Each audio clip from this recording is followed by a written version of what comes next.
বিশ্বের বিভিন্ন দেশে অনুষ্ঠিত আন্তর্জাতিক কোরআন প্রতিযোগিতায় বিজয়ী হয়ে লাল সবুজের পতাকাকে বিশ্বের কাছে নতুন করে পরিচয় করিয়ে দিয়েছেন বাংলাদেশের হাফেজ তরিকুল ইসলাম, সাইফুর রহমান ত্বকী, দৃষ্টি প্রতিবন্ধী হাফেজ তানভীর হোসাইন, সাদ সুরাই, বশির আহমদ, আবু রাহাত, আবু তালহা ও ফয়সাল আহমদ সহ আরও অনেকেই।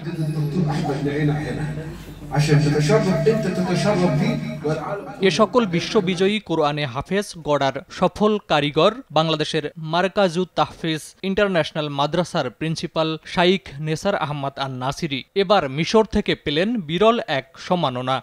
কেরাতে আসিমের উপরে, রেওয়ায়েতে শোবা এবং রেওয়ায়েতে হাফসের উপরে মুত্তাসিল সনদ আলহামদুলিল্লাহ বিশ্ববরণ্যকারী সাহেবগণ আমার হাতে তুলে দিয়েছেন। গেল সোমবার শায়েখ নেসার আহমদ আন নাসিরির হাতে এই সম্মাননা সনদ তুলে দেন দেশটির বিশ্ববিখ্যাত কারি শায়েখ আহমদ নাইনা। মিশরের রাজধানী কায়রোর নাসের সিটি তাওফিকিয়া হল রুমে অনুষ্ঠিত হয় এই অনুষ্ঠান।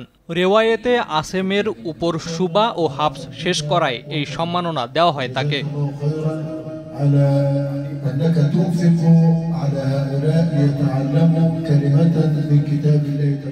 এ সময় অনুষ্ঠানে উপস্থিত ছিলেন মিশরের বিখ্যাত কারি শায়েখ মোহাম্মদ আল মুরিজি, শায়েখ আব্দুল ফাত্তা, শায়েখ আব্দুল লতিফ ওহদান, শায়েখ সাইদ আর রাশেদ এবং আন্তর্জাতিক কোরআন প্রতিযোগিতার বাংলাদেশি বিচারক শায়েখ শুয়াইব মোহাম্মদ আল আজহারি ও মাওলানা মুহিব্বুর রহমান আল আজহারি। এছাড়াও অনুষ্ঠানে উপস্থিত ছিলেন মিশরে অধ্যয়নরত বাংলাদেশের শিক্ষার্থীরা।